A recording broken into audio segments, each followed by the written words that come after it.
What's up, everyone? Andre, Jake, and Paul Gale here to talk about the Super Mario Bros. Movie again because I myself can't get enough of it. So any excuse I have to talk about it, I will. And today's excuse is the fact that we are now 1 month out from the movie. It came out a month ago. It's still breaking box office records, and I thought it'd be fun for us to talk about everything involving it, like why it's a success, what we personally think of it now a month out, what we expect of the Nintendo Cinematic Universe moving forward, including the Super Mario Bros. Movie 2. Now, real quick, as I mentioned, the movie's been a huge success, and as it turns out, as of today, I believe it's happening today, the movie's about to pass the $500 million, the $500 million domestic box office mark, which makes it only the second animated film ever in the United States or North America to do this, putting it second only to The Incredibles 2. And guys, I can't tell you how much I need this movie to beat Incredibles 2. I needed to beat Incredibles 2. Incredibles 2 was terrible, and I needed to beat it.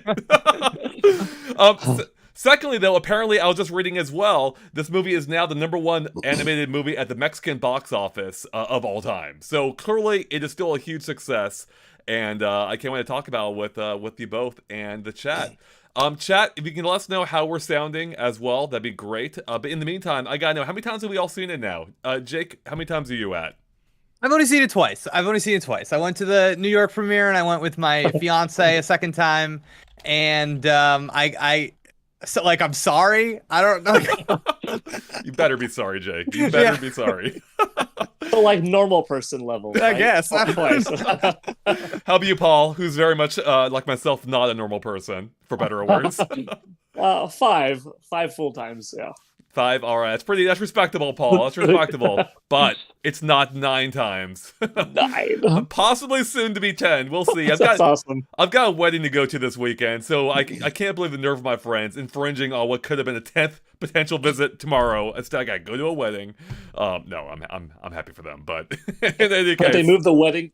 Can they move the wedding to the movie theater? They should have. They really should have. Right? That'd be amazing. All right, so let's start off with, why do we think this movie has been such a success? Like, I've seen some people would almost like ascribe that success to it being Mario, and obviously that's part of it. That is an important component. Mario's a well-known IP, but I feel like ascribing it simply to that sells it short. Because we've seen so many other video game adaptations that could have been much bigger than they were had they actually been good movies. And I feel like this movie, for many, is a good movie, if not a great one. And that is partially why it's been such a huge success. But, of course, there's many more reasons to that and, why it may be a good movie or not. But yeah, I'm curious, Jake, I know you follow you're pretty big on movies, I believe. I'm curious what your take is on why you think Mario has been such a massive success to the point where it's outgrossed more than double the previous leading video game adaptation. Yeah. So, I'm into movies. I don't know. Like, I used to do screenwriting. I had an agent, so I was out there, and I talked to a lot of like my movie business friends about this, and everybody has an opinion about why this movie is so successful. And I actually think it's kind of an interesting conversation. I do think that it being Mario, we can't undersell how big of a factor that is, because we are talking about one of the most iconic characters of all time on the level of like a Mickey Mouse, and they are being rendered in a way that is, I think, exciting to anyone that has ever interacted with Mario. Like, you can superhero movies are a big deal, right? And people will like dress up as the superheroes, and they'll go in costume, go see these movies. But there are some superheroes that like you can't quite dress like them, or it's not quite the right thing. These characters are the exact kind of right characters that I go on social media and I see people nonstop like going, "Oh, I'm putting on my overalls, I'm putting on my red hat, I'm going in, I'm posting about it."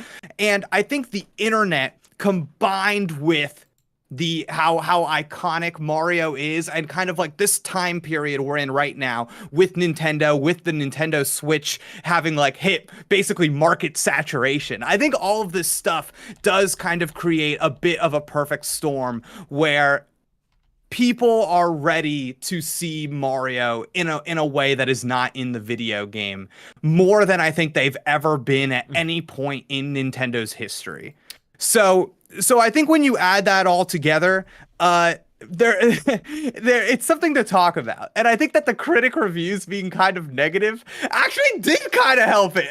Because whether like talk is talk, and like we're on YouTube, and we know that a positive comment and a negative comment, it all kind of helps when you're talking about trending. And this movie being full of references, that is something to talk about. This movie having Mario, Donkey Kong, Luigi, that is something to talk about. This movie like casting Chris Pratt as Mario, that is something to talk about.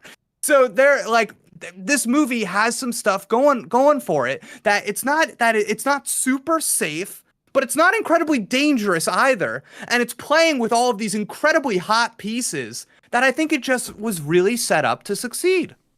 Yeah, you cover a lot of ground there. I think that's a really actually good way of putting it. There was a pent-up demand for something like this, of course. They delivered seemingly on pretty much every front that people were expecting, or at least, fans of Mario were expecting. Paul, you're obviously a big fan of Mario. What did you think of that general outtake or overlay? I'm just throwing out words now of Jake's take on this, is what I meant to say. A very accurate take and Yeah. well said. We've got 4 decades plus of Mario fandom now. And I think that if you release this movie with a good partner, 15 years ago, it would have still seen success. And if it was as good of a film as it is now, back then, it still would have performed well.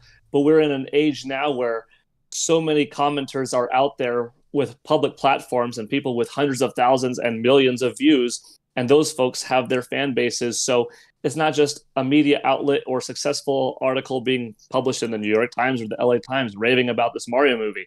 It's dozens or hundreds or thousands of YouTubers and people on Twitter and stuff like that with sizable platforms continuing to spread it. So it's kind of like this, like Jake said, this perfect timing of social media blossoming. The fans have only gotten crazier and more wild in our fandom. New generations have only gone up. Like as a 39-year-old, there are 19-year-olds that are my students that are fans of Mario for the last 14 years of their lives. And I'm like, whoa, we have a lot of things in common to talk about, and we have kids our own and stuff like that, and a lot of compelling things to talk about. You got to hear Peaches. You've got to hear Peaches. It's so good. Oh, it's on the billboards, and then positive word of mouth spread. Was there a Jack of Black Peaches song? People go to see it. Look at that audience retention rate. I used to work in the movie theater industry for a good 4 years, and we would see the drop off from successful films. And if you had like a 50% drop off weekend on weekend, like that's pretty good. When it's like 69, no, that's not so good. This thing is in the 30s every weekend. And I wouldn't be surprised if even with Guardians coming out today, which Mario will probably be dethroned. I mean, it will. Mario will probably still hold on to like this 39, 41%. So the fact that it's good also has helped its longevity. Mm-hmm. And yeah. They nailed it in so many categories. Oh, Chris Pratt as Mario? What, really? One more reason to see it. People like to be proven right. Some people need to be proven wrong. Oh, snap, I gotta step back. That was a good choice. Right. But you gotta watch it to find out. And I think most people are coming away very happy with it. We're gonna say something there, Jake? Yeah, I want to hit these super chats before they fade into history. So, Hollow Boy Gaming, $5 super chat. Thank you so much for being here. Says, saw it 12 times, still amazing, still faithful, childhood greatness. I was making fun of you and Paul for not meeting my 9, and I can't even keep up with the chat. He's at 12. Jeez. 9's nothing. 12. And then we've got Super Sunshine 27. Thank you for being here. Happy Cinco de Mayo. Then a couple of Mexican themed emojis. Love to see it. I forgot it was Cinco de Mayo. You might be influencing my dinner plans tonight with that super chat, Super Sunshine 27. But yeah, okay. What a day for Mario. For a domestic product to become the #1 Mexican animated movie in Mexico. But you know what? Hey, Mario does have, he has that sombrero in Mario Odyssey. He supports, he's clearly a big supporter of Mexico, so. Thank you for the super chats, everyone. But, yeah, I mean, for me as a Mario fan, as kind of Jake touched on, I think there's like a pent-up demand for something of this nature. Like seeing something that seems faithful to the video games, and as Jake also mentioned, I think Miyamoto himself said, the negative reviews may have helped. Because I think too, I mean, I do think, like, I don't want to, overly embellish what this movie accomplished.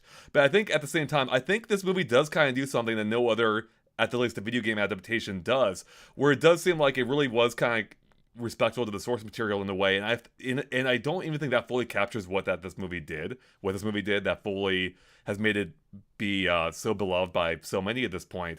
But I think it did like fully embrace like what it means to be a Mario game, while somehow still making that work in a more narrative-driven format, even though obviously the story is a little on the light side. It is something I've come to appreciate more the more I've seen it. I'm like, okay, maybe it isn't as lacking of a narrative as I thought initially, based on my first viewing, where there's just so much happening, it was even hard to process what was going on. But I do think there's something that this movie does that no other game adaptation has quite captured, and I would love to drill down what exactly that is, because I think it's a number of things, and it's hard to like pinpoint exactly what the most important factor of that is.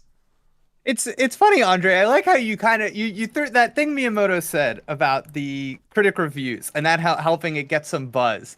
I don't think we can undersell how important that is, because I think I gotta tell you, I think as a video game based movie, what do gamers love more than telling critics they're wrong? We hear that ourselves even, so. Of course, yeah. Of course. I think that matters. I also think that this movie coming out after the Last of Us the Last of Us television show, it was positioned in a cultural conversation and zeitgeist. But to kind of answer your question, in terms of the actual movie, what the movie is doing, that is why it's successful and what hasn't been done. And I think, importantly, why I think a lot of people in Hollywood are taking notice of this movie is that I think now there is actually, thanks to the Super Mario Brothers movie, a formula that you can apply to video games and say, do this. Get some Hollywood celebrities. Cast them as your leading actors in the video game thing. Story stuff, like, we'll figure it out, but make sure that you're pleasing this group of people. Make sure you're pleasing this group of incredibly loud online people that are going to spread the message of how fun and good your movie is online. And I'm so curious how this is going to go down in the future with future adaptations, because I really think that we might kind of be unlocking something in terms of the online presence and vocalization power of people that play video games. Mm-hmm. And how they, I think, are more online than your average consumer, and how that is you're able to mobilize that group to be almost like a marketing arm of good public feedback for your movie. So, but for real, like, all these movies are going to be looking at the Mario movie saying, let's just do that. Yeah. Oh, yeah, 100%. And yeah, I would love to dive into like what more specifically those lessons may be. I think you touched on a few of them there. Real quick, though, we got some more super chats. Amish Paradise says, Mario sold out 10 days straight at my theater. That is nuts. Like, yeah, that's wild. Awesome. I thought the movie would be a success. I did not expect this big of a success, so it's great to see. Akira Rose with a $10 super chat. Thank you so much, Akira. Says, the movie was fantastic and is the best love letter to fans, even though I was always more of a Zelda fan rather than Mario. Can't wait for the new Zelda. Heart, heart, heart, heart. Yes, I want to see what a post-Mario movie Zelda looks like, and I hope they don't take the wrong lessons away from the Mario movie. Like, I love the Mario movie for what it is, obviously. I've seen it more than any other movie at this point, or tied with Avatar, I think. But I don't want a Zelda movie in the style of a Mario movie. So it's important that they get what makes a Zelda game right, what makes Zelda so appealing right for the movie adaptation. And Jake the Kid with the $5 super chat, thank you, Jake, says, the Super Mario Bros. 2 starring Brian Cox as Yoshi. Someone's been watching too much Succession, okay? I love Brian Cox. He doesn't need to be in everything. So I think something that we're gonna circle around to that I'm curious about hearing from both of you is that now, a month later, we have kind of we all read the critic reviews, right? Had our initial feedback, and now I think are coming back to the table. Andre, are you somebody that is like in a position right now where you want to kind of outright say the critics are just wrong about this? Is that kind of where you're at? Well, I mean, as a critic, I don't know if I would ever say a critic is wrong, because everything's subjective. I do think, though, the lens that they were viewing this movie in wasn't necessarily the best lens for the demographic it was targeting. Not that even again is a factor, but I do think to a degree this movie is kind of a little different than than a typical movie, because it does so much embrace just the spirit of the games. Like, they really do capture the quality of the games. So I think if you are A, not a Mario fan, B, possibly not a video game fan, the qualities that this movie does well might be completely missed on you. Obviously, I think, us in particular, like being lifelong Mario fans for many of us, perhaps some to a lesser extent than others though, but to some degree, obviously I think we all are, it's going to register differently than for someone who, only watches movies for a living, or maybe not only watches movies, but is primarily a movie buff rather than a game or Mario buff. But yeah, so I do think like the reviews kind of missed what this movie was going for, and whether or not that even matters, it clearly doesn't seem like it did in this case.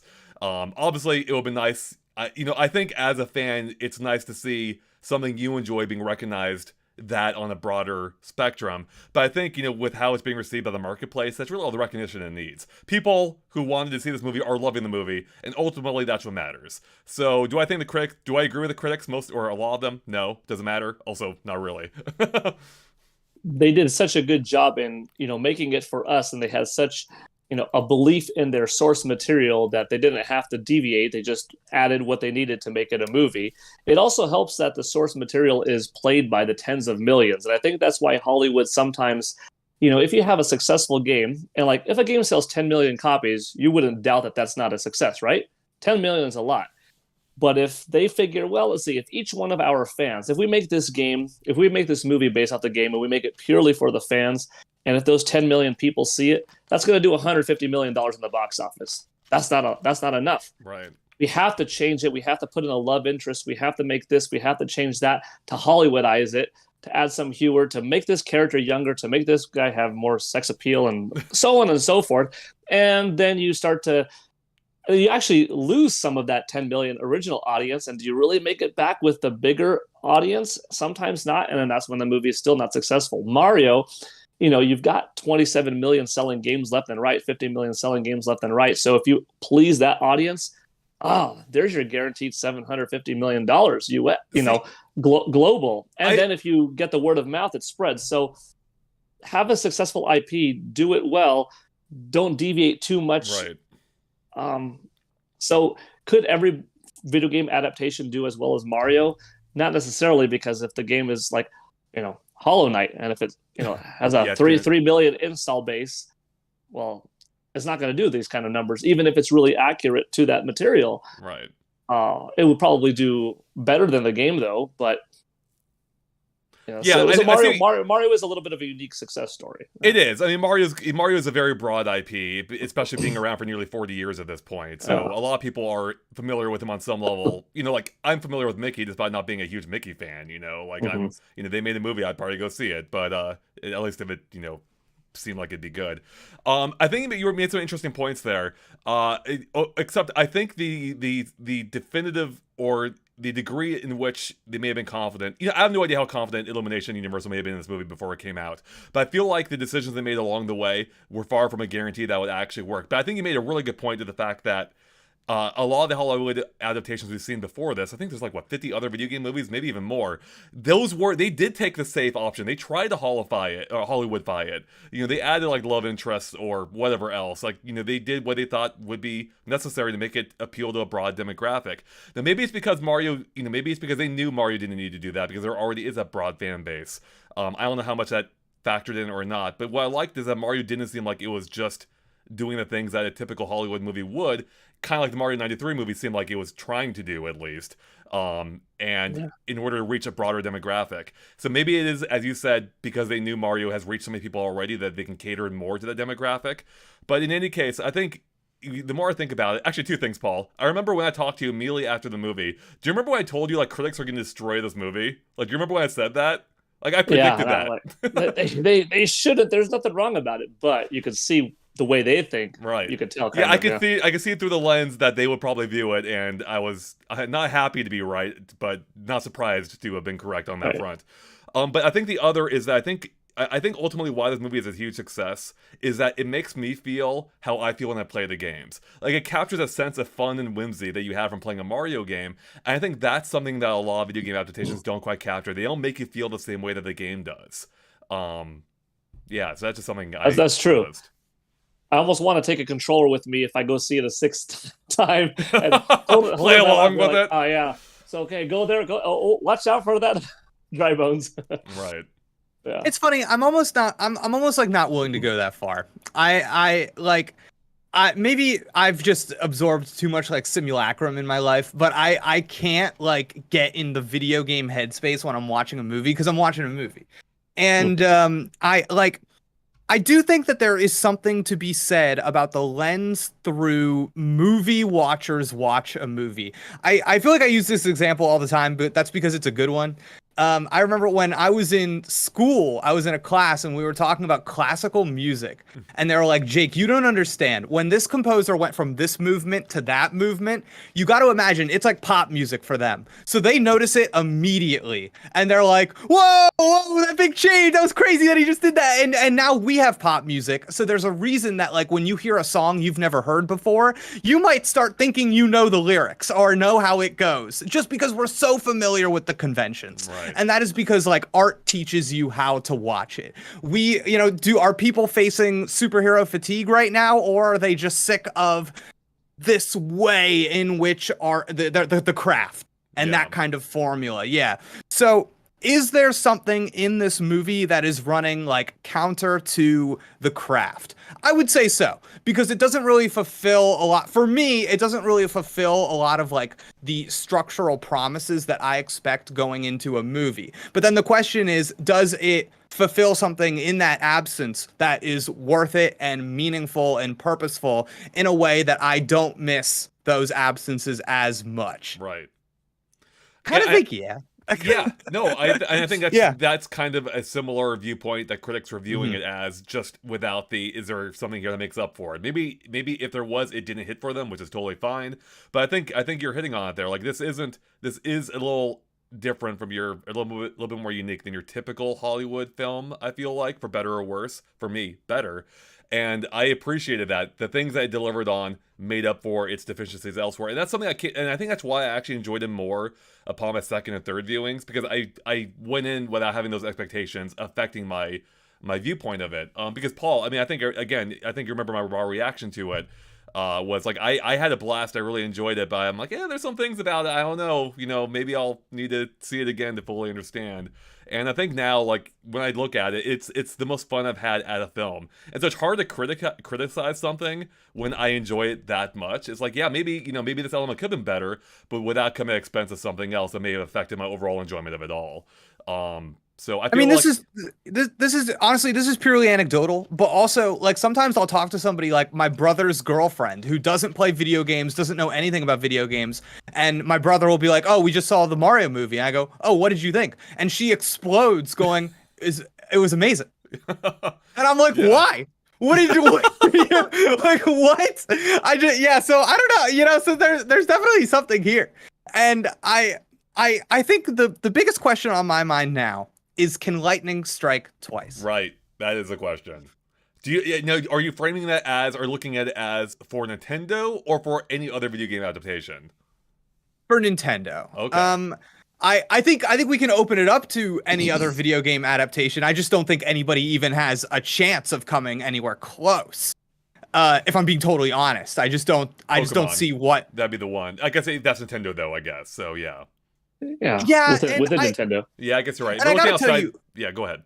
I think years and years of like the Pokemon brand being as big as it is, unlike the Nintendo video game brand, which like stays within its confines. I think years of animated movies, the anime, etc., Pokemon Go even, there's a little bit of work there that makes Pokemon kind of like childish and like a known quantity and all of these other things that I think actually maybe kind of hurt it when like the Mario movie comes out and it's like special and like, Mario has been around for this many years and we like think of it that way. Yeah. Whereas Pokemon is such a contemporary quantity in its existence.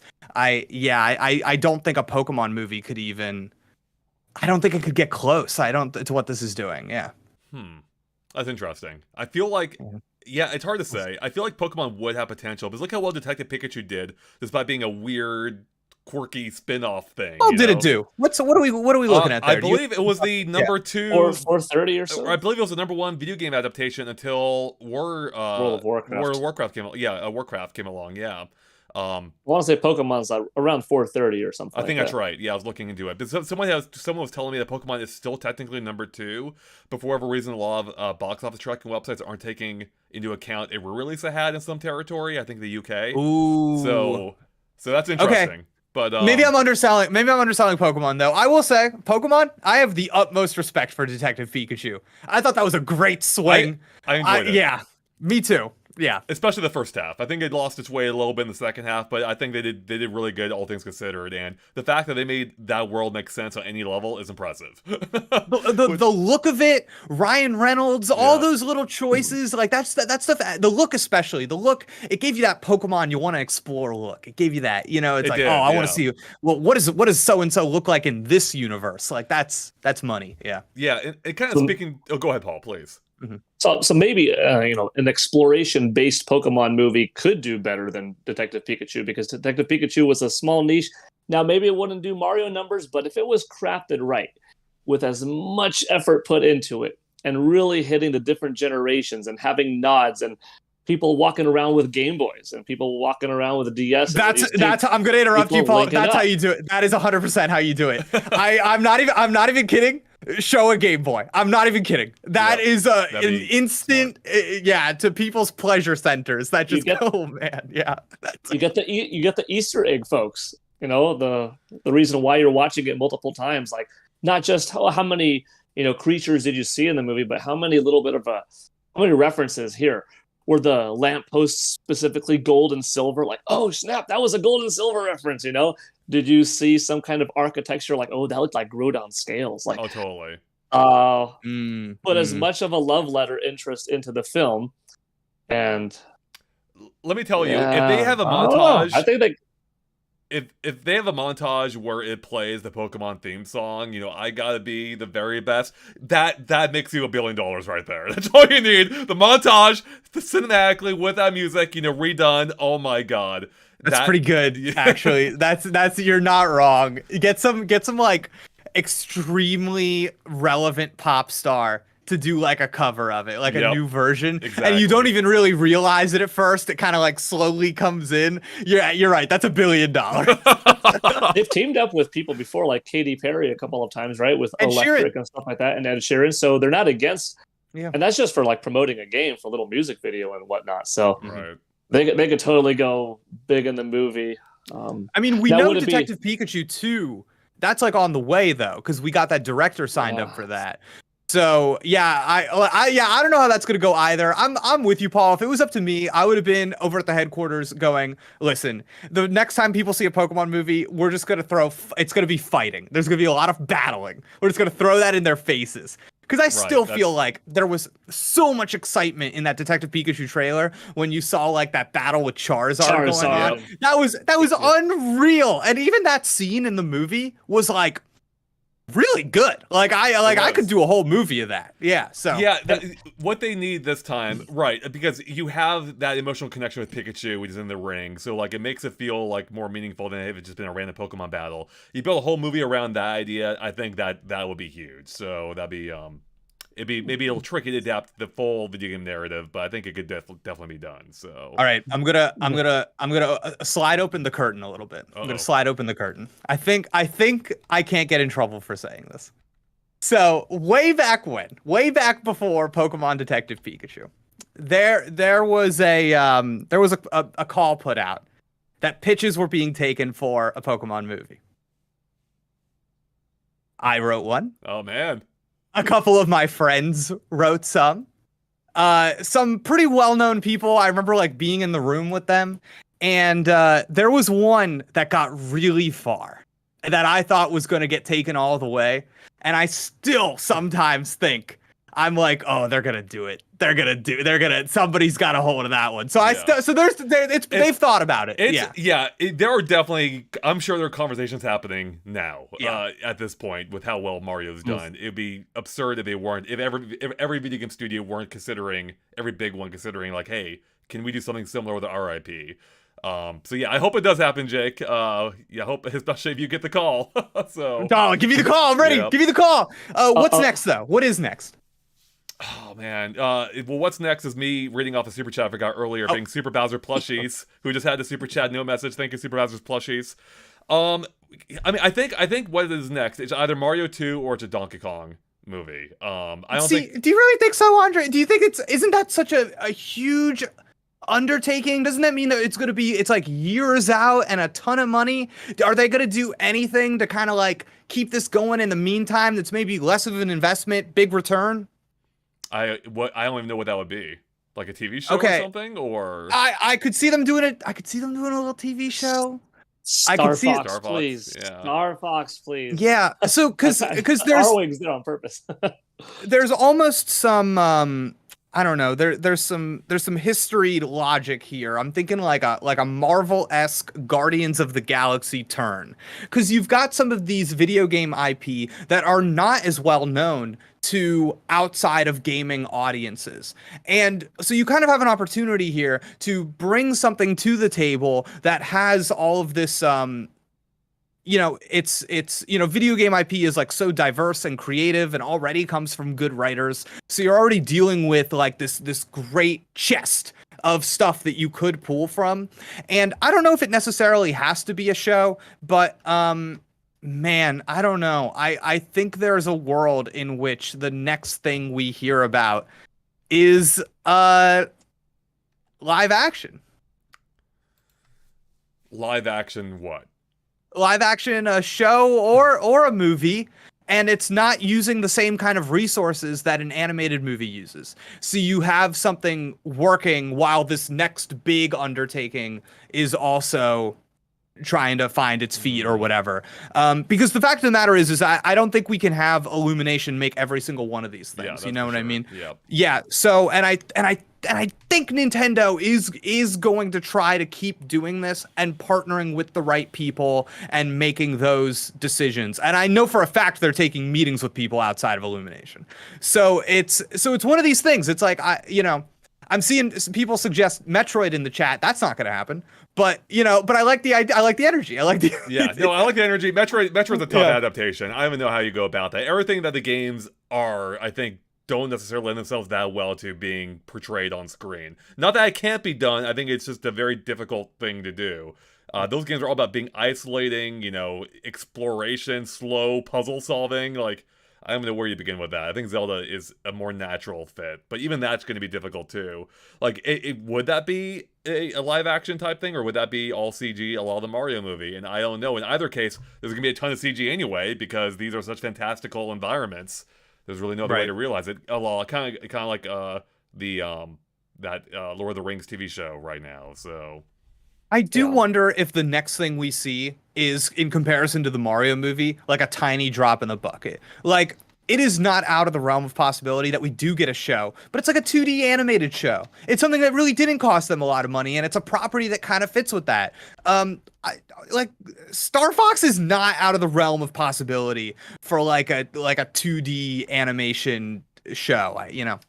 Well, they already did it too. They had to a degree, they had that Star Fox Zero short a few years ago, and that was really fun. And it felt like there was potential, especially with its weird cliffhanger type thing that they've never followed up on.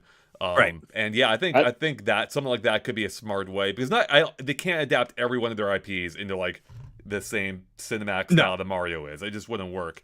And Star Fox lends itself pretty well, though. I think Star Fox actually would. That actually would be. The bigger issue is, is it worth the risk of Star Fox being a relatively minor IP compared to the other Nintendo ones? But maybe that is how you break it out of that. Maybe that's how you finally break Star Fox that much more limited. I mean, Metroid has the same issue too, where for as successful as they are, they're they're peas compared to Mario, Zelda, Pokemon, and Animal Crossing. So I'd be so curious. Ironically, Guardians of the Galaxy 3 comes out today. Star Fox is Nintendo's Guardians of the Galaxy in terms of this ragtag group together, and they fighter pilots, and it could work well as a movie. It could also work well as an anime. Star Fox has a couple of different visual styles that could, come off pretty well, and either as an episodic 8-episode kind of thing, something that you drop on Netflix, or another 90-minute fantastical ride that you watch in theaters. Perhaps a smaller budget, but as much care as they put into it with Mario. And the return's not going to be $1 billion, but it could be a successful $400 million for the studio. And what Nintendo wants to do is not go into film industry. Their whole goal is expand the outside stuff to all make their software hardware development business bigger. So even if there is more money possibly to be made in movies, they're not going to abandon the video game market. Like, that is their bread and butter.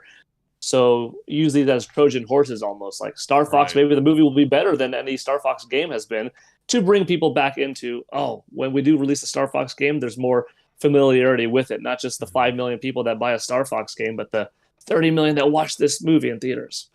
I do think there is a degree to which they do want to be successful in movies specifically. I think there's a little what I like to call Mia ego. All right, at play here. Okay, I think Miyamoto specifically was like, I want a big Hollywood movie. You know what I mean? And I think he got it. So It is kind of wild just to see the level of success Miyamoto's having outside of video games now, so late into his career too. I think he not too long ago turned 70 years old, and now he's like, helming theme parks along with entire teams, of course, but movies, like it's amazing just the level of involvement he's had, which is cool to see, like this, him being so involved with the character he helped create 40 years ago at this point, still to this day, and how well those adaptations are being received outside of its typical medium. So that's awesome. I will say, in the future of video game based movies, I appreciate what Mario does from a cinematic perspective, but it's definitely not what speaks to me personally the most as somebody that likes the craft of writing specifically. So, but at the same time, I think that kind of fits Mario, because how many times have I been moved by a line in Mario? So that's fine. Sounds like someone didn't read Rosalina's storybook in Mario Galaxy. I knew you were gonna bring up that trash video game. That trash video game Mario Galaxy. Oh God. It's not listen, obviously Sunshine, if we're talking writing between the Mario games. To get Bowser talking at the end with his son, that's what I want. But for real, I'm trying to think if there is a Nintendo property that do they have the gusto? Do they have the desire to create to give somebody a little bit more license? Because I think that's kind of the conversation that we're seeing come down in kind of the critic artistic perspective, kind of that dialogue there is okay, but should you ever give an IP to a director and let them run with their vision for it, rather than simply trying to adhere and have high fidelity to the source material? And I am 100% a proponent of this. I want a 7 out of 10 that is going to be a 10 out of 10 for some people. That to me is a huge part of what movies are. But I think the IP matters. I think Mario is not the right IP for that. Mario is supposed to make everybody happy. That's just where Mario is at. So I think for what they did for Mario, totally makes sense. But if we were to do a Zelda, a Metroid, a Kid Icarus, I think the more I think about it would be my choice. But I've also got a Punch-Out movie in the tank. If anybody wants a great treatment to a Punch-Out movie, dear God, I think they've got something there. So I would love to see something that says, okay, we've got the game as a base. Now let's write a movie inspired by this game, taking the elements when we want, but having a wholly original story using those elements. I would love to see something like that. Yeah, Punch-Out's interesting because it has even less story than Mario, which is impressive. But it has the characters already, obviously very shallow characters, and you definitely need to rework them these days, probably. But you just have to write. You just have to write. I've got this figured out. You just have to write a way around it. So is it that they are those caricatures, those kind of stereotypes, or is there something are they being forced to be like that? Oh, And okay, that's way and too then- meta for a Mario for a Nintendo movie. Well, no, but think like professional wrestling. Though, I see Andre, what you you're know what I saying. mean? Like it's a brand. It's their brand. I see Yeah, what you're saying. yeah. Okay. And that's like, and Little Mac is a part of that too because Yeah. he's little. That's his thing. Okay, you know what? That's an interesting angle. Actually, that does have potential. Yeah. Do you think the Punch Out movie is a prequel? It takes place earlier than the Super Mario Brothers movie, and we see Mario and Luigi as fans in the audience and stuff like that, cheering on Little Mac. man. Maro's working as the referee. Right. Or do you think the Punch Out movie takes place afterwards, and midway through a fight between Little Mac and King Hippo, King Hippo knocks out the referee, and Mario's like, "I got this. I can't let them go. I'll be the referee. Who gives you the credentials? He's the guy that saved Brooklyn. Yeah, let's go." And now he's the referee. Okay. So I see what you're doing there. You're trying to set up the cinematic universe so that we can eventually have our Smash Brothers movie, and we got to have Punch Out first because it's a good on ramp to fighting. I didn't even think about this. I mean, Punch Out like it exists within this universe, and as far as I don't think it was confirmed to be a video game in that universe. So it actually may be an actual sport with real characters. I think it's a local fighter that made his way up, and they're fans, and they built this little pizzeria, like Rocky Balboa style, where all right, we're like we're a Rocky City, and Brooklyn is a Little Mac City, and a Punch Out movie would honestly, if work. you take the framework of a Rocky film, apply it to the Punch Out characters, that almost is like a home run right there. Like I think that could be something. So there's been a few animated movies that incorporate like boxing and wrestling in recent years. There was one that was pretty good that was about like monsters had their own fighting league. That was, I can't remember the name of it right now, but there's some stuff that you can do to kind of, I think, embrace the stereotypes of those characters. And it's not just a sports movie, it's like an entertainment movie, and you can do things with like Little Mac, the character. Who is Little Mac? Does he want to be a great athlete, or does he want to be a star? And I think there's like a movie. There's a movie there. It's rich, actually. Maybe it's rich. He has to, maybe who he's portrayed as is opposed to what he wants to be. So he has to kind of fight that conflict, perhaps. So I actually really like this idea. That would have potential. I think. That does remind me, to bring it back to Mario a little bit. Is I thought it was clever how they kind of made the meta mechanics of a video game part of its narrative, with how, like, with Mario having fail and try again, of course, which is entirely novel to movies, obviously, but that is like intrinsic to the Mario games. And I thought that was really clever, to the point of which he's like, at points he's clearly not having fun, he's not enjoying getting his butt kicked, but then by the end he's like learned to embrace it, and he is like, DK literally says, "I'm having fun," and of course there's a cynical way of looking into that too, like, oh, playing Nintendo stuff is fun, of course, but I do like the kind of meta narrative it added to everything, how it just ties everything together, and again really delivers the fact that at the end of the day the Mario games are fun. The action sequences are a ton of fun in the movie, and it's just like really fun, really cool to see how they envision that on the big screen, because even though we've done a lot of that stuff in the games, seeing it portrayed on that screen in a cinematic way with cool camera angles, next level CG effects, it just looked amazing. And it's honestly hard to go back to Mario Kart 8's Rainbow Road just seeing the one in the movie now. The only thing that comes close is the trailer for Kirby entering Super Smash Brothers. Or no, not Kirby. Rosalina entering Super Smash Brothers, because like when they showed that scene, I'm like, I want Mario Kart to look like that one day. That's like, that was awesome. And then here we got the movie a few years later, which was awesome. Yeah, I think that's the key going forward, is like, you have to realize, the essence of these games.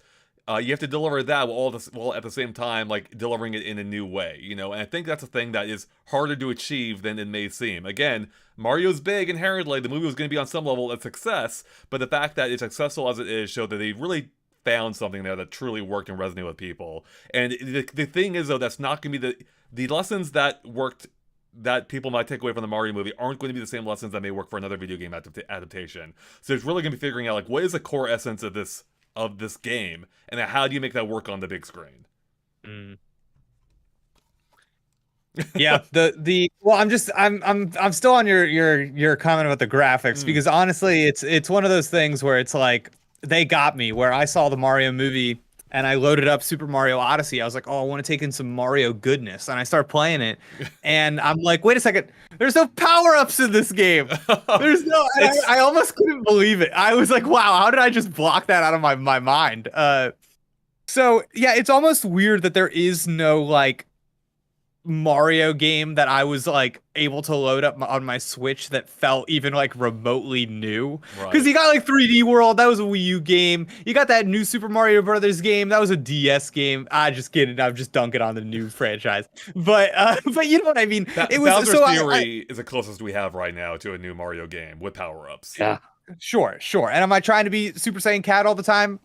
A little, but no, but yeah. So I don't know. There's something to it where I think that like it's almost there's like a bar that's been set by the Mario movie in a way, or it's just like present in my mind. I know even just anytime somebody brings up the Mario movie, one of the first scenes that comes in is when Mario and DK are like teaming up, and there's like that where they're jumping in the when DK's in the back, like it immediately just like there's so much excitement in that scene. Exactly. And it is like so cool in a way that I'm like now looking back at the games and being like, can you be that cool? Can yeah. We need Donkey Kong Country Tropical Freeze mixed with Bowser's Fury, and like there's kind of your formula for a game that takes place on a 2D plane of Mario and DK teaming up, and on 3D navigation as well. But yeah, I wonder if that could be a thing. I wish it just had like I think what the movie inspired in me is like a layer of depth in the games that isn't quite there, because the movie is so high quality. You're getting these animations that are just like absolutely insane, and everything has like all these different layers and details and small movements to it that like watching that sequence that they're doing that's supposed to be like a video game. Right. It's like the coolest video game I've ever seen, Yeah, because it's like totally you're true. jumping from there to there. You're throwing the stuff here. You're doing that there. You're picking this up, throwing it over there. I was like, man, I wish I had this layer of control in a game like that. Yeah, Mario kicks like a question block at some point, and DK's able to grab a power up from it. It's like the Mario movie actually somehow brings like a level of cohesion to the entire series that's kind of been lacking up to this point, where every game feels like its own thing, which is fine to a degree.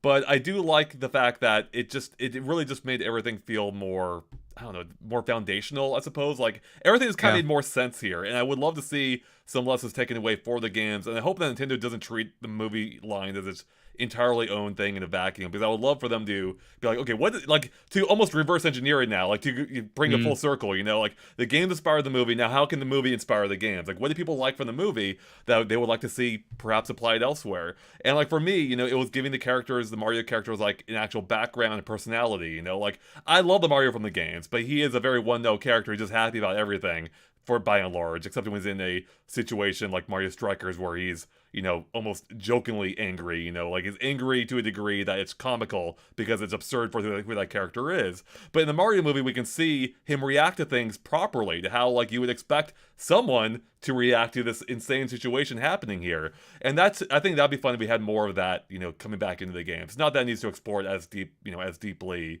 in quotes, as the movie does, but just a little bit more of that, I think the Luigi's Mansion games actually does that better than the Mario games by far. You said something interesting there, Andre, where I think I like the cohesion comment, because there is a degree in Mario games where it's like everything that's there is placed there in almost like a Mario Maker way in my mind, and it has a function, and it's almost like a switch, like an on-off type thing. And the movie is almost like doing for Mario what Breath of the Wild did for Zelda. So please, I understand that was a crazy thing to say, but almost like now it's making me wish, and I never thought about this before, that there was like a Mario game with immersive sim elements. You know what I mean? Where things like interacted with each other. Yeah. No, I've always wanted to see. I always want to have like a fully realized like Toad Town, outside of the RPGs, where you can jump around, like just explore the town, maybe see a mushroom, like a toad grab a power up and do something with it. We got like a little taste of that in the movie where they're collecting coins and stuff, And I just like seeing this world really well realized to that degree. Yeah, that is cool. The intro to Super Mario Galaxy gave me a little hope of that when we got to see the new graphics of Mario entering Princess Peach's castle and how pretty everything was. And on further playthroughs, I hesitate getting close to the castle because I don't want to trigger that sequence. Even though it's a nice sequence with Bowser, like, I want to play here longer. I was thinking of See, I don't know if this would be the best sales wise because it would be one game or two games in one. But if the next Mario game was this platforming adventure title that you platformed to and throughout worlds until you got to a race. And then that became your Mario Kart racing experience. And that was that course. And you could play through the racetracks independently as you unlock them. So the game still has this online component functioning as a Mario Kart racing game. But the Mario Kart racing aspect is woven into this open world, Breath of the Wild style, but very Mario-esque Mario game where there's platforming through environments to get throughout the Icy Kingdom, and then you get into, like, story-wise, into the racing part, and you're racing in here. Do they go too big and say, okay, we're now going to this part of the island or this part of the world where there's a golf course? Because then now you're, like, taking away from different Mario games existing because they're all in this one game. But look at Breath of the Wild. You could bowl in that game. You could chop down trees. You could make stuff. You could swim. You could... it's a lot of different types of games in one. You could battle, you could have a town, and Tears of the Kingdom seems to be even more on that, creating style. So could a Mario game work where it's not a Mario Kart 9, it's not a, it's a... Yes, Paul, the answer is always, with Mario Kart, anything could work, and I'm right there with you. I've wanted a story, smack it together. Yeah, I think that could definitely work, especially if it's under the Mario Kart branding. I mean, I think that'd probably be the best way to do it. Is just add a bit of a story, add some context, add an overworld to Mario Kart, like we've had in Diddy Kong Racing or some of the Crash racing games. I've wanted that for forever, and it sucks, or it annoys me that Nintendo's not explored that at all. Just every Mario Kart is essentially the same at a, on an overall level, and I would love for them to do a little bit more, be a little bit more ambitious with it. So if there was actually a story for why you're racing through Bowser's Castle, that'd be great, even the Mario Kart ride barely added anything beyond any more context beyond what the games are, and that annoyed me. So what are you talking about? We had the Miis that told us what to do. Yeah, those freaking Miis. It's funny. I mean, I of course I love the idea of like a Mario Kart world game. Like that sounds great. But we're in this like period of time right now with Nintendo where a lot of stuff is like hitting its high point. You know what I mean? Like in terms of scope, ambition, whatever you want to call it. You got your Smash Ultimate. You got your Mario Kart 8 Deluxe. You got your Mario movie, your Mario Odyssey. These things are expanding out in a way that we've never seen them before, and we haven't really seen what the next thing is from any of these. Right. Like Breath of the Wild was able to sidestep this with a direct sequel.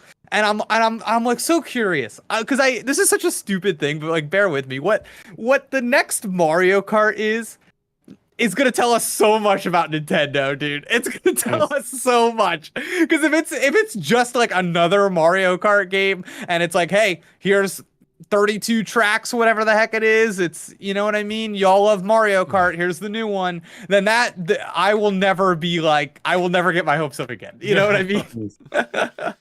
Yeah, I have a feeling that's going to be what it is, basically. I'd be very surprised if it isn't. There'll probably be some new mechanic, there usually is, but, hey, I'd be happy if it's more, I'll obviously love for it to be even more ambitious than that, but I do think you are kind of right. Like, it'll be interesting to see what the next installment of these major series take.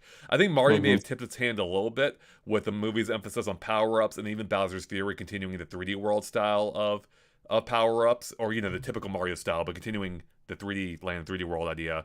Except now they pair them more with an open world, more closer to what you'd find in the other 3D Mario games like 64, Sunshine, and Odyssey now. And I think that may be the direction they're going in, where we'll have another 3D Mario, but this time it's going to have proper power-ups, which you've never really had again outside of the 3D land, 3D world games. Yeah, I mean, I think 2D Mario is the bigger question mark, if I told, you know what I mean? Just because historically they sell better than the 3D Mario games, and you have to assume that they're thinking about or looking at the next 2D Mario, they're looking at the Mario Brothers movie, and you've got to be thinking we can convert all of these movie dollars into game dollars for our next 2D Mario game. You've got to be thinking that.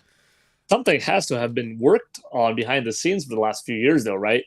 So could the next thing after this upcoming game be more off the movie, or, you know what I mean? Like, I do, but they've been working on the movie for a long time. So I think no matter what game, Yeah, so I think no matter, but Miyamoto is, you know what I mean? It's like I think whoever's working on the game has direct knowledge of that movie in some way, shape, or form, and I think there will be some kind of conversation to be had there.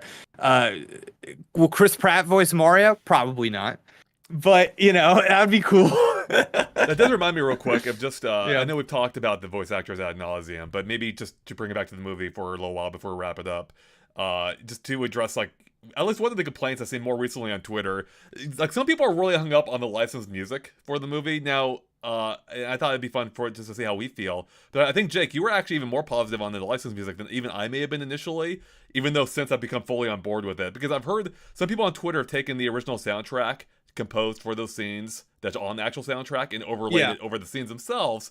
And, like, I love the music. Don't get me wrong. The music, like, it's good music. I would love to hear it in any of the games. But, like, I watched those scenes with it, and part of it, of course, is I'm used to the scenes as they are. But I feel like even trying to put that out of my mind, like, it's missing something. Like, it's not adding the right energy to those scenes. I don't understand how people are... I don't understand those who are preferring that to the music we did get, which I feel like way better complements what we're actually... what the scene's trying to evoke, rather than literally being just Mario music in cinematic form. Yeah, okay, chat, prepare yourself for a scalding hot take. All right, scalding hot. So here's the deal. I really think I enjoy just about every licensed song in the movie where it is placed. There is not one that jumped out at me and I was like disgusted at its presence, like I see a lot of comments purporting. So my analysis of this situation is that I think there are a lot of people that enthusiastically and passionately like this movie, and I think a big talking point for those people is fidelity to the games, paying it back to the games, making sure it's just like the games. So an easy thing to point to, an easy target to point to and say, this is bad, I don't like this, are the few things that don't come from the games. And yeah, and I think this is it's funny, I was just thinking about this with totally unrelated, but the recent interview that's been going around with Phil Spencer of Xbox, I kind of identified him as somebody that I'm like, oh, you listen to the comments too much. and I think this is a critique, not liking the licensed music, where I'm like, I'm not gonna be somebody that listens to the comments too much, because I don't think this is a real criticism. I think this is a criticism in a specific sphere of people who are very loud about liking this movie. So it's a good way of putting it. What do you think, Paul? Yeah. No complaints at all about the licensed music. Seeing it, the fifth time now, I'm anticipating the song coming up, and I'm beating, right along with it, tapping my foot. If no one's next to me, I'm dancing a little left and right. Like, I thought they were very well placed, and it adds some extra familiarity on top of the familiarity you have to the game. Now you have some familiarity to some popular songs that you like.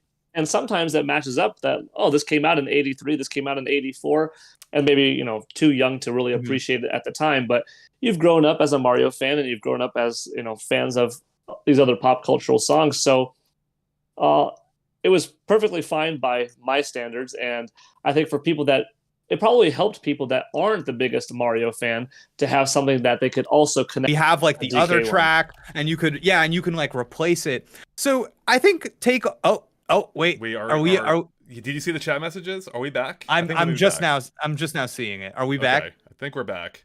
I don't know what happened there. Yeah, OBS. The stream couldn't take my hot take. It couldn't handle it. No. Oh, man. So my we're God. at about 20 seconds, I think. So. Oh, that's not bad. Okay. The Take On Me song, I think, is a really good one to look at, because even just how that functions in the movie, I think is functionally, it's just better than what you would get with the original music. Right. Because you have a song, Take On Me, which I think is inherently, in a modern context, just kind of a funny song.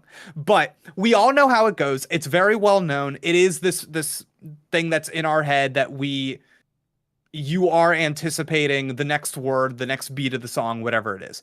And you've got this funny scene of we're driving through, we're taking in the environments, we're looking at all this stuff.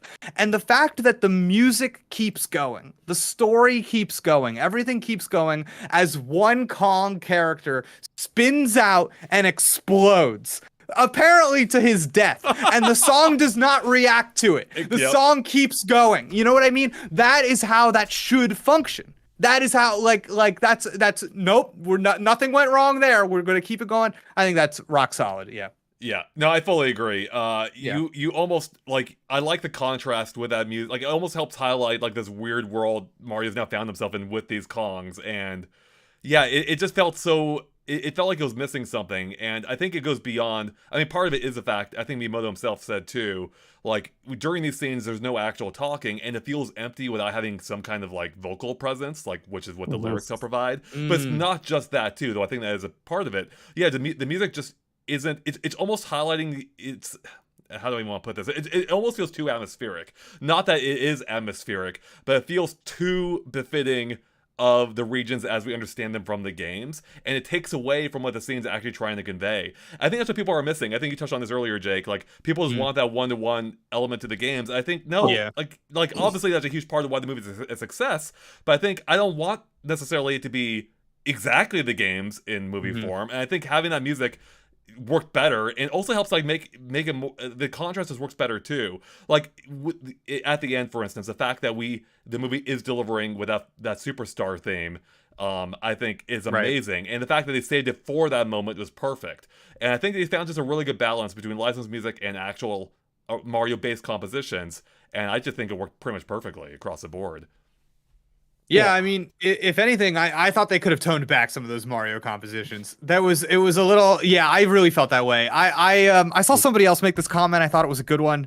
At times, it felt a little too Game Awards orchestra, and I was like, oh wow, yeah, that's interesting. And yeah, and I think again, I had a music teacher explain this to me once. I think sometimes rather than like when watching a Star Wars movie, I can't see the instruments being played. The music is like so atmospheric that, you know, it's hard for me to even imagine human beings are making some of that music. Right. And I think sometimes during the Mario movie, stuff was happening where I was just kind of like, oh, I could see it. I could see the people kind of like going along with the stuff that's happening on screen a little too well, to the point that it made them feel like it made it feel less cohesive. It made them feel like separate parts that were right on top of each other.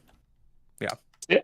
I had that Super Smash Brothers Melee orchestrated CD that Nintendo Power gave back in the day, and I listened to the heck out of that thing. Yep. So in this movie, when we did get those high Mario highs, it was just bringing back those memories of like, this is peak Mario music portrayed very well. So I liked it. Okay. But it's still good. Yeah. It's definitely good. It's definitely like good and cute.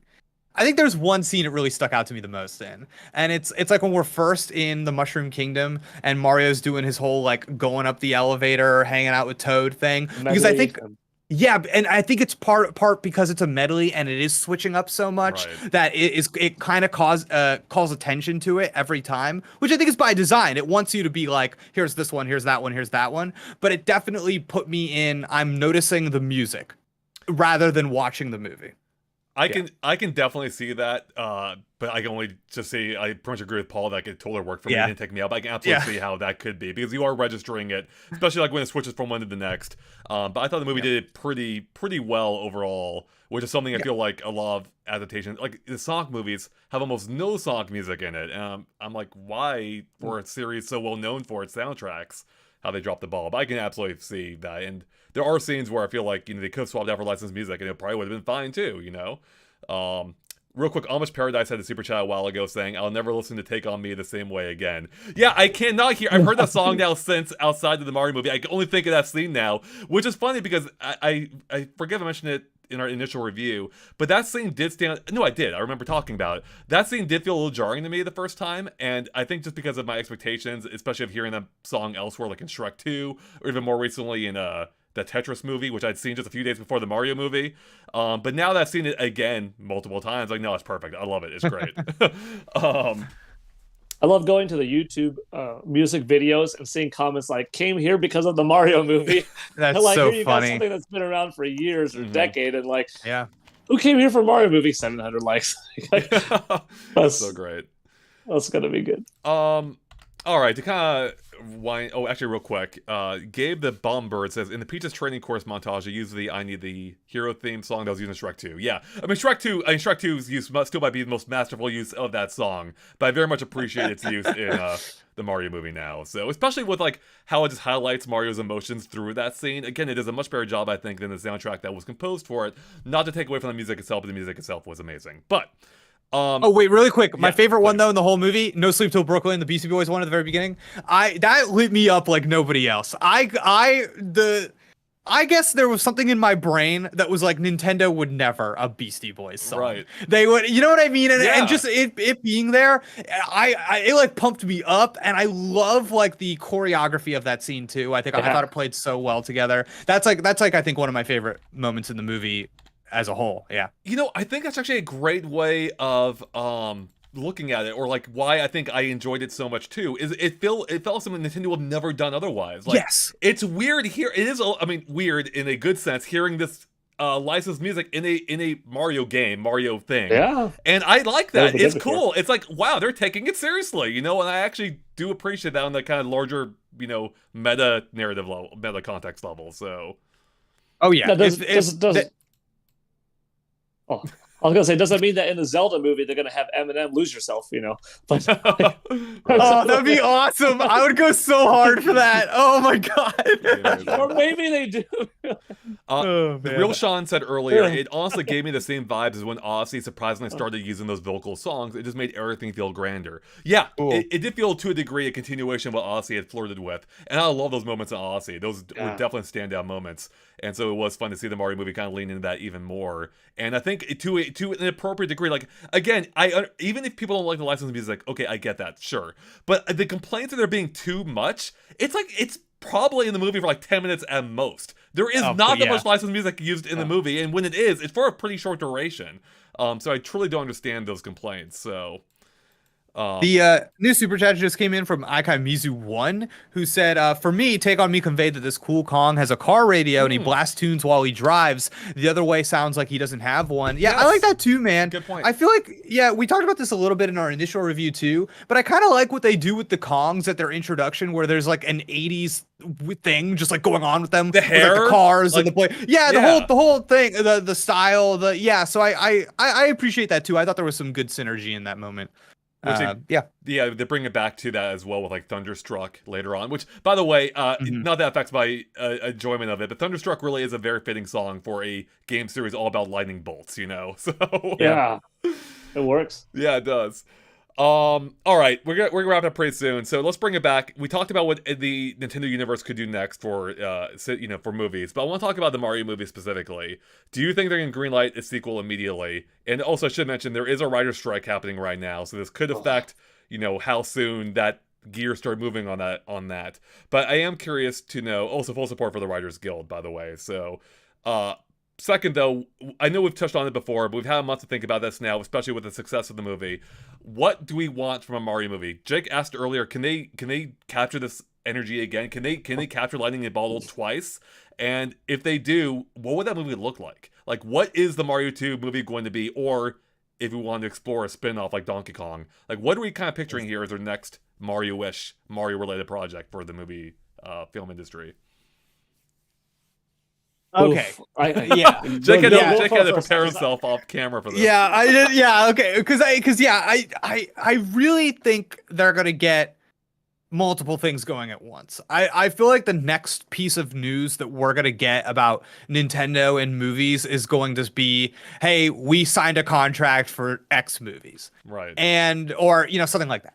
And I think that Mario is going to appear in more things than just. Though this, I think you have to lock down Chris Pratt. I think that's an element. So there are things like that the news will come to us in some way, shape, or form. I think the first part of this question I want to focus on with you all is the Mario movie 2. How do you sell that? What's the pitch? How do you is it enough? Is it enough to go look at the success of our original one? We can just come back, show that sweet little plumber with his mustache, everybody loves him, and that'll print another $1 billion. Is that enough? No. I think you make I'm asking. I'm still meditating on this. I'm Yeah. not sure. Yeah. Paul? I think you make the movie a little bit longer. You stretch out some scenes a little more, add some more characters. I have a great idea of how to implement Wario and Waluigi into it, and that'll take a little bit longer, but I certainly don't mind. But there's enough Nintendo. So much was used of Mario in this film, Yeah, but it really scratches the surface There's a lot of more. power-ups and music and songs and different cart items that weren't in there, and different characters from different games, and Rosalina's and Daisy and the whole human thing and Princess Peach backstory thing. That there's so much more from Mario, and enough more from the Mario movie, that a sequel being a little bit deeper of a dive and continuing off, I think it's another recipe for success. As long as they take the amount of effort that they put into this one into that sequel, and then don't take anything. I mean, if it takes 5 years, that would be a tough pill to swallow. But maybe it wouldn't take that long, because a lot of the groundwork and communication is there for this one. Like, they didn't spend 5 years animating this film, I don't believe. Yeah. Just maybe from start to finish, it was like a 5-7 year ordeal. But I think there's enough of Mario to continue with and make a proper sequel. And I think it also has to be a sequel and not just another original Mario story, which it shouldn't. But sometimes a movie does that. Like, maybe it's not a good example, but Power Rangers came out, Power Rangers Turbo came out. The movies had nothing to do with each other. Yeah. You had to watch the TV show to see, now we're here. Like the Mario games, You know? almost every game is its own thing. It may take place in the same universe, but there's no timeline or anything. But the movie's got to be a timeline. Yeah, thing. I would hope that's an actual sequel. Like, the same characterization, same characters, the relationships are already built up between them. Especially, I mean, come on, they like, for instance, how they lightly touch on Mario and Peach flirting lightly. Like, they'll build on that in the sequel, for instance. There's so much more. Exactly. Yeah. So I think part of it is, like, they'll have to go to new worlds, of course. Like, there's more to the Mushroom Kingdom they could show, but they have to go to new spaces, like just part of the Mario, literally, perhaps, actually, with the tease of Rosalina potentially and Lumas and all that. Mm-hmm. But I do wonder, like, what the narrative drive of it would be. Like, they can't do the Luigi thing again. They could have Mario be kidnapped, but then you're just reversing it. Am I seeing a little too basic? And I think they would want Mario again to be a focal point of the movie. So I don't. Yeah, I like, what is even the plot of the next one? Like, we know Yoshi's in the, spoiler alert, everyone. We know Yoshi's in the real world now. Like, is that actually gonna be a major point in the movie? Maybe it's causing havoc, chaos in Brooklyn, and they need to go, stop him temporarily. But that'd be like a minor subplot, I would imagine. But I don't know, like, what do they do in a sequel? Like, they've already burned through the main Mario story, being a big character is kidnapped, and you have to go rescue them. What's next? Yeah, that's kind of funny.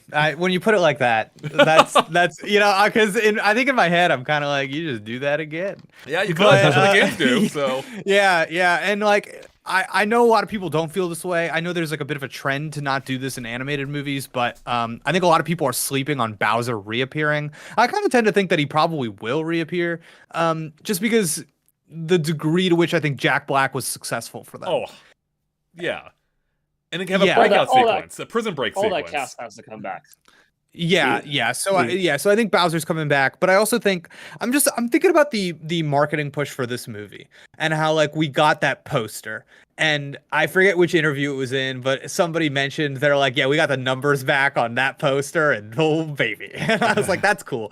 But it's like, do they obviously you can't do that trick again, right? But you can. Oh. because you can, and because I think it kind of is a marketing push if you just one day release a big old picture of Yoshi. You know what I mean? It is. And that's kind of enough. Like, there's so much Mario stuff that you can just keep doing stuff like that. And, like, what is going to happen in this movie? Yoshi is going to get a power-up. Oh, yeah. And that's going to be cool. That's going to be cool. We're going to be excited about that. So it's funny. It's like we had these questions with the first Mario movie where it's like, what's the story going to be? And we pretty much had that question up until the release of the movie. And then we got out of it and we all kind of went, it was there. And then, and I'm not super convinced that it's not going to be the same thing here. And we're not just going to get a lead up of, hey, we got Yoshi in the tank. We got Rosalina in the tank. Right. We got this thing and that thing and that thing. And it's like, wow, this all seems pretty cool. It's got the internet buzzing. I bet you they have some analytics that tell them Rosalina just, like, does well on Google for some reason. Like, I know we've seen that in our videos. You say Rosalina, the internet blows up a little bit. So like, you know what I mean? So it's like, I think they can kind of play this game where it's like teasing out more elements of things that you like. And now that you have Mario, Peach, and we've gotten used to how these characters sound and how they look, and we've done all of this groundwork, you can do like a really cool teaser trailer where it is Peach just being like, I want to find out where I came from. And that's it. And that's, you know what I mean? And then you don't have to do a single other thing. And it's like, that is awesome. That is awesome. Yeah. Yeah. So. Yeah, you touched on some interesting points there. I mean, I think one difference is this time, they don't have to do the groundwork again. Like, I love the fact that, we got the fish out of water story. Mario, he had to be introduced to this world. We had to get to know the characters. They had to do the groundwork for everything. And they don't have to do that again. Like, that'll save at least 15, 20 minutes, if not more, of screen time that can now be reused elsewhere or used for other purposes. And that got me thinking, though, what can they do, like, with the characters they've established? Like, now I'm thinking, what if, like, they can have a whole subplot now of Yoshi is in New York, Brooklyn. If the family has to, like, Mario's family has to take care of him, there's all kind of, like, hijinks. Almost a little bit like, oh, God, now I'm referencing freaking Incredibles 2, a movie I really dislike. But they had the whole, like, baby Jack hijinks around the house. They could do that with Yoshi and the family trying to take care of him, and I don't know what, how they justify this, but I feel like there's potential there, and that could be a lot of fun. Yeah, I think... Please. Okay. I think Wario and Waluigi, being the greedy people that they are, we might have mentioned this on a previous stream. I don't know, so I can stop if you want me to. But Wario and Waluigi, they see Mario and Luigi's fame in Brooklyn, and they're like, let's dress up at those Mario brothers. Rotten day, let's do it. And then they dress up, they find Yoshi, and they have Yoshi be their, bad guy. And Yoshi's like, well, I don't know any better because I'm a baby. So Wario and Waluigi are using Yoshi for their own good. They find a way to pop into the Mushroom Kingdom. Kamek's like, oh, are you guys the Mario Brothers? No, we're bad. So they're used to help rescue Bowser out. Then Bowser's like, Yoshi, you're nothing. I toss you off to the side. Mario and Luigi have to find this Yoshi who's confused. Like, are you the bad guys that I was just with? No, we're the good ones. And then Mario and Luigi have Yoshi on their side. But that's how you got Bowser out of prison. That's how you introduced Wario and Waluigi. The whole advertising campaign that they had for this movie with the whole call the Mario Brothers, the plumbing, it could be called Wario. And it could have their own thing. The posters for the movie could be scratching out Mario's face and him putting a Wario sticker over Mario's face. Like, this is about me, my greed kind of thing. So they could have the real world kind of fun where you could visit, WarioandWaluigi.com or something like that. And then in the film, they could have their own, they could even, I don't know if they open up the movie that way with like a Wario and Waluigi jingle or something for their business, but I feel like they would want to capitalize on the Mario and Luigi success with their greed. Okay. And, not to go into too much of movie territory for you got this whole thing planned out, it sounds like. I just kind of did. Like, I've been thinking about it for the last month. How would I incorporate them? How would I do this breakout scene? You see, for me, it's interesting. I love Wario and Waluigi as characters. I think they're hilarious, even though I didn't like Waluigi originally. He's since grown on me because his presence is amazing. I have trouble picturing how they fit within this universe. Like, just because they are they're effectively clones of Mario and Luigi, I just can't imagine taking them seriously. And they're gonna do some major work if they're trying to incorporate them. I don't even know where you begin with those guys. Jake, I'm right there with you. Right there with you. I kind of am like, first off, I don't even really know how Nintendo feels about Waluigi. I think about this a lot. And I like, because there's that whole like, oh, well, Nintendo didn't really create Waluigi, right. Camelot, yep. Yeah, so there's that. But there's also, I can't remember, have we already published the video where I'm like, sometimes Nintendo tells you how they feel about things? Did we already publish that? I think so. Yes, tipping the hand too. Yes, we did. Yes. Yeah, okay. Because it's stuff like, I think if Wario shows up in this movie, it's funny. I feel like he shows up in his WarioWare outfit, and it's like that Wario. Because I think that's like the Wario that Nintendo secretly likes. Yeah. And I think it is more distinct, and maybe gives him a better base character to start out as. Right. And then obviously at some point in the movie, you can do a great visual gag where he's in the overalls like Mario and Luigi for some dumb reason. But I'm kind of with you, Andre. I don't think they fit in the world, and I also just think that the world doesn't need them Yeah, yet. I agree with that Yeah, too. yeah. I think the biggest function they would have would be as a publicity boost. I think you see them, and that's obviously that's something you have in the tank that gets people talking. That's a good point. Um, yeah, and I think Yoshi, Rosalina, those kinds of things I was saying that function similarly. But I think the something that I think gets overlooked a lot with the Mario movie is that while in a narrative sense the story didn't deliver in ways that a lot of people wanted it to, I actually think the character archetypes they have are really good, like animated movie, like kids movie character archetypes that have a lot of room left to grow. Right. We've seen so many animated movies that you could obviously take it in the direction of Luigi wants to get out of his brother's shadow. Yeah. The you know what I mean? Or it's like, oh, Toad is now he wants to move to Brooklyn out of the Mushroom Kingdom because he doesn't fit in there. Or maybe he's the ultimate explorer. He's going to go explore the real world. Something stupid. Like there's so many things you could do with any one of these characters. Peach wanting to learn about her origins. Everybody has something like this. So I think they've got so many directions to go in that if they do bring in a new element like the Wario, I'm going to say brothers. Like the Wario brothers, that to me that would almost be a little bit of a disappointment because I'd rather they poured water on the flowers that were already there. That's actually that's kind of how I feel too. I think that's a great way of looking at it. I think we don't need to go there yet. It does almost feel like something you roll out when you need, like, here's why you should care about this movie, you know? Like, I don't think they're at that point yet, you know? Maybe movie 3, but I think there's so much more they can do with what they have, plus introducing a few new characters. But they've teased enough without going to the Wario and Waluigi route that I think it'd be weird if they went there for the next one. Not that it couldn't be done. Maybe they could pull it off really well. I just have trouble envisioning how that works right now, despite Paul's well-thought-out theories. That's okay. Part 3. We had some super chats real quick. Amish Paradise, thank you, says the Warrior Bros are recruited by Spike in the sequel. That could be possible. The only possible thing against that is Spike goes full Team Mario at the end. So I don't know if he has anything against him at this point. You know, maybe that was a temporary thing. So, but you know, that is one possible direction they could take with it. Another super chat from GameBiter, thank you, says, if there's a sequel, I hope they let the scenes breathe more and give the characters time to flesh themselves out. First movie was fun, but felt rushed. Yeah, first movie definitely had a breakneck pace, something I learned to appreciate more upon rewatches. But I think, as we touched on earlier, not having set the groundwork for this universe anymore will save them a lot of time. Like, that'll give them, even if they want to keep it at 90 minutes, that's still a lot more time to work with now. They don't have to establish all this new stuff. Shola X Ninja with a $10 super chat, thank you so much, says, here's a good sequel idea. Make Lumily accidentally release Bowser and Rosalina help out the Mario Bros. It sounds too much like Mario Galaxy, but it does expand the universe that Peach explained. Yeah, I mean, that's a cool one.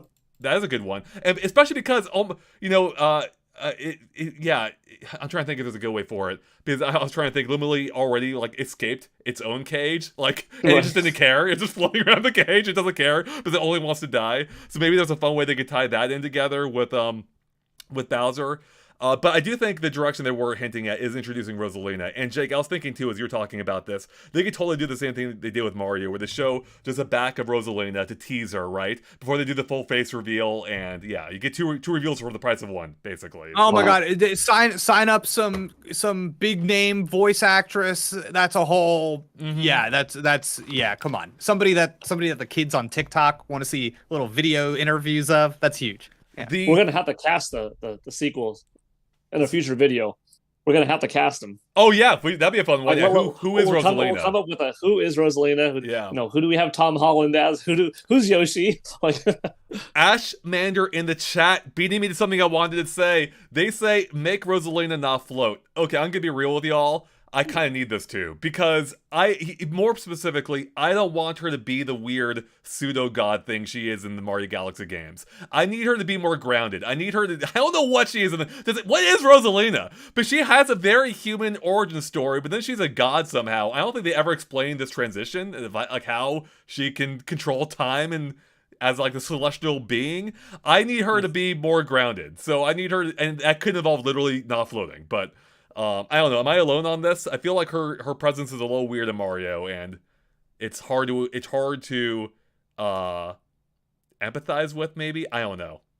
Never liked Rosalina. Oh, all right. Never. You know how I feel about Mario Galaxy, so that's part of it. That's true. Oh, I love Mario Galaxy for the record and the Oh my book, God. but yeah. Yeah, but just like I feel like Rosalina's entire personality is like all I hear in my head is a voice line being like, "Oh," and I'm just like, "All right."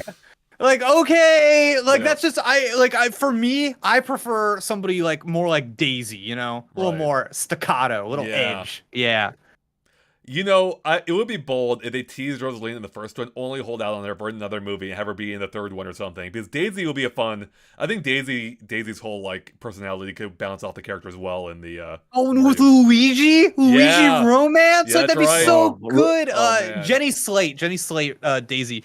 But like if they do lean into this Rosalina thing, do you imagine that the movie would they dare call the movie Mario Galaxy? That's a good Is- one. Do they Is it like just- Mario Galaxy No. enough? See, The that's Super the Mario thing. Brothers They movie don't. too? They and that. Yeah, I think I've been thinking about this a lot, and I'm like, how much cachet is Nintendo really putting into Mario Galaxy? They won't even put Mario Galaxy 2 on the Switch. Yeah, you're Like right. so I don't know. I could see them just sticking to Brooklyn, doing the Yeah. whole thing, and we're all wrong. I also have a video out about how I think Peach and Rosalina are the same person. I stand by that. So. That's awesome. Yeah, Yeah. I think, yeah, I don't think they'll be the same person, but I do think there's going to be some. I mean, I think Rosalina is going to relate to Peach in some way, whether as her mom or family member or from the same world. I don't know exactly what. I think Rosalina does have too much of a fan base for them to write that off entirely, because that is a reveal there, Jake, as you were saying earlier. Yeah. But I think having Rosalina be her mom could be a fun way of going, or sister or something. They could, I don't know, have a whole Frozen dynamic thing going on there, perhaps, if they really wanted to. But I do like the idea of, like, I mean, that would actually add like a bit more of a family angle too to the Mushroom Kingdom side of things, which we currently don't have, but they're really leaning to for Mario and Luigi this time. So. Yeah, that's a good point. You know, their end of the movie, they've kind of been embraced by their family. They're obviously brothers, and then seeing like Peach's reaction to that, spurring her desire to be with like her family. Yeah. That's all there. Yeah, you were kind of touching on earlier, like how I forget what you said exactly. Like they plant some seeds, and like Yeah. they can explore the characters more. Like a possible angle for Peach is that she does want to know where she's from. You know, a little bit like Rey from The Force Awakens, even though they kind of Sure. drop that plot thread eventually. Maybe not. I don't know. Anyways, but yeah, I think that could be an interesting angle for her. So. Yeah, Either- imagine you've got Lumali already. Lumali's there. All of these creatures have been freed from their cages. They all have to go home. We've got to take Lumali's like, how am I going to get home? It's like, all right, well, don't worry. We got the spaceship situation figured out for you. Princess Peach, she's the best. She's going to escort you out there. Yeah. And I see the scene so clearly where like Mario and Peach are on a spaceship. They're like looking out at the galaxies, and Peach is like, yeah, I'm starting to wonder where my home is. Right. You know what I that's a good mean? one, Yeah. So, Yeah. I like it. What do you think, Paul? You've been theorizing about this stuff. What do you think about that? I like the idea of Princess Peach and Mario going into space and, reconnecting, possibly finding Rosalina. I have a question. How do you think Princess Peach knew that Mario was a human? Because she arrived I was as thinking just that. an infant, right? She was like a 1-year-old. And Right. yeah, she's smart and awesome and stuff like that, but you're a human. Has she had an interaction with another human before? Does she have that very base memory of her mom and dad? Because she doesn't have any memories before just entering in this magical place. How does she know that this is what I am? I'm a human. I feel like Isn't this is. Um, Go ahead, Jake. it's just he doesn't have a mushroom head. But I think Paul's point, I mean, yes, Yeah. but Paul's point more is like, how does she even know the word? Like, how does she even know what she is? Got it. like But we're then- visiting the Kongs. The Look- Kongs are these guys. The turtles. Oh, turtles? You mean the turtles aren't bad like, in your world? Well, how does she know But a I human? think, Like, what Paul, is a human? The problem, I've actually thought about this a lot too, Paul. The problem with this is that it opens a whole can of worms. How does anyone even know English in the Mushroom Kingdom? Like, how do they all speak the same language? Yeah, great. Yeah. Yeah, that's good. That's a good point. It's a whole That's a good disaster. point. So, I think, yeah, maybe. Yeah, I don't Yeah. know. Maybe That's true. English originated in the Mushroom Kingdom, and maybe in early. Yeah, who even knows? I don't even know. I don't want to think about it.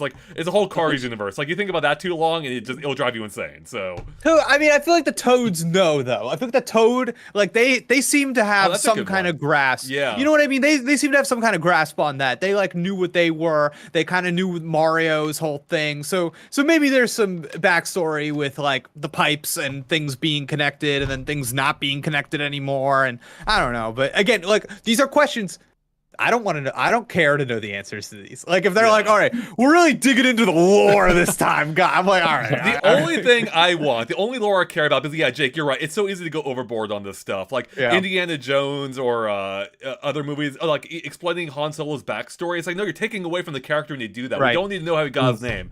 That being said, I do kind of want to know why Peach is called Peach. Like, was she just a fan of peaches? Is that how she got the name? You know, like. That's what I'm curious about. But. See, that's funny. My head immediately went to, obviously, if they do introduce Wario and Waluigi, those are not their names. Right, but that's, right, exactly. Those are names that Bowser says, I'll call you Wario. I'll call you Waluigi. Right. And I'll, yeah, it's too goofy. It's like, it's funny you say that. It's too goofy for the Mario movie universe, which is slightly more serious than the Mario game universe. So, real quick, Jake, you were talking about the Toads, and it reminded me of just a hot take I just want to get out there. I just had to get this off my chest. I'm glad Toadsworth is dead. I don't like Toadsworth. I never cared about Toadsworth. I'm fine with him being replaced by that blue Toad. I like the blue Toad better than Toadsworth. Toadsworth is not worthy of being remembered. Is it because you don't like these baby characters having a mustache? You know, I don't know if that is consciously it, but that might be part of it. Like, that might bother me a little bit. You know, they are mushrooms. They don't have hair. Why does this one have a mustache, you know? I always liked Toadsworth because I liked him in Mario Baseball with his, like, scepter and had, like, a big round thing at the end. I don't hate everything about Toadsworth. It's just, like, as a character, I just don't care about him.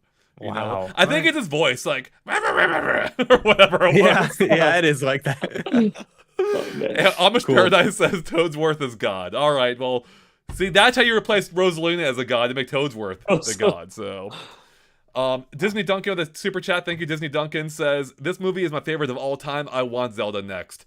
Disney Duncan, if they can do for Zelda what Mario did for Mario movie did for Mario, please bring it on. I would love to see that too. Like, I think if you go like I mean, I just mentioned Indiana Jones, but like something akin to that could work. The same personality type wouldn't work, but like, you have like that adventure type, temple exploration. I think it could work. It would require a lot of, adjusting the source material, but I think there's something there. So. Yeah, I mean, there's so many movies within like the fantasy genre or whatever that they can pull on. So many studios with proven track records.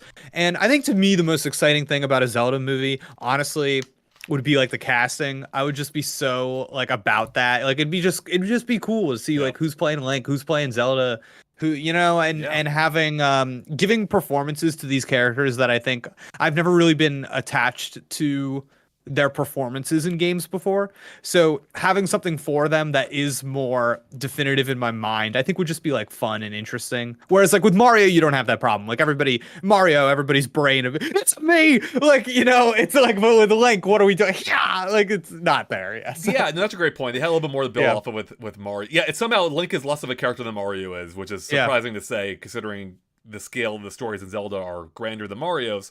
But like, what the hell is Link? Who the hell is Link? I actually kind of hate that they've made the fact that he's evidently a mute in universe. Like, that is now canon in the games. They justify why he doesn't talk. I'm like, no, you're making it worse. You're making it worse. You think that, Andre, but let me remind Link. I don't need these voices aren't doing it for me, dude. So that's true too. They could do it better though, Jake. That's more my point. Yeah, you're right. I want Link needs to talk in the Mario movie, in the Zelda movie. In the Mario movie. Yeah, he'll talk in the Mario movie before he does in a Zelda game. Probably, actually. It's finally time. Like, if there was going to be a time for a Zelda movie, like Mario could have existed 10 years ago. It was big enough of a franchise. It's sad to say that Zelda, despite being one of the best franchises, probably one of all three of ours favorites, if not favorite, possibly. It wasn't until Breath of the Wild where the series finally got into that upper echelon of sales. Yeah, just for one game and like worldwide phenomenon where these past games, if you made a really good Zelda movie, would it do well enough to reach the expanded audience? It would have to be really good. Whereas now, Breath of the Wild and Tears of the Kingdom presumably will be these 20 million plus selling games that now there's a bigger audience and bigger exposure, because Zelda's not one of those things that it's not always having the partnership with Legos and Cold Stone Creamery and the Puma shoes and Uniqlo clothing, and you don't see denim jeans being built by Levi's with Zelda. So part of the why Mario is so big is it has all of those other partnerships too. So there's that reliability. I kind of wish that Nintendo all this time was using Zelda a little more. Like, hey, you could make a Toon Link line of this, and that could cater towards this audience. You look at kids' backpacks, Sonic the Hedgehog, Mario, Pokemon. Not Zelda as much, and it should be. It could be.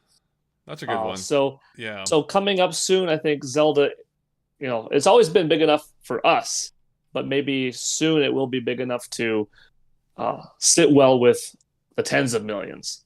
I actually think you might be underselling Zelda a little bit. I think Zelda is a rare video game franchise that's bigger than it's bigger than the game. It's like looking at the sales of the video game doesn't really give you an idea of the Zelda cachet in the culture. People have Zelda tattoos. You walk into any hot topic, there's Triforces everywhere. That thing is huge, and I think the difference you're identifying is there's a more adult focus on Zelda. I was gonna say it's more mature feeling, Yeah, and I think they'll probably lean into that for the movie too. But it's the thing that is so interesting about the potential Zelda movie is that it is so unrelated to the Mario movie. It's just like really, the Mario movie doesn't really teach you anything about how to make a good Zelda movie. No, it doesn't. And I think, so I don't know, and maybe it'll be a show. Maybe it'll do the HBO thing. I think the only thing the only thing it might teach you, Jake, is kind of the more abstract lessons, like being faithful to the games, like making you feel like the games do. And so, like, if you identify the core essence of Zelda, it's that feeling of exploration, and how like that is going to be possibly a more difficult thing to capture in cinematic form than just relaying something that's fun, as in Mario. But it's not impossible. Like, we've seen plenty of like exploration-based movies that are fun, to see what the characters are encountering. It could be done well for Zelda. It's like identifying those core things. Like, also, like, part of Zelda is just a sense of progression, getting new items, new upgrades that enable things, and like, how do you translate that over, I don't know.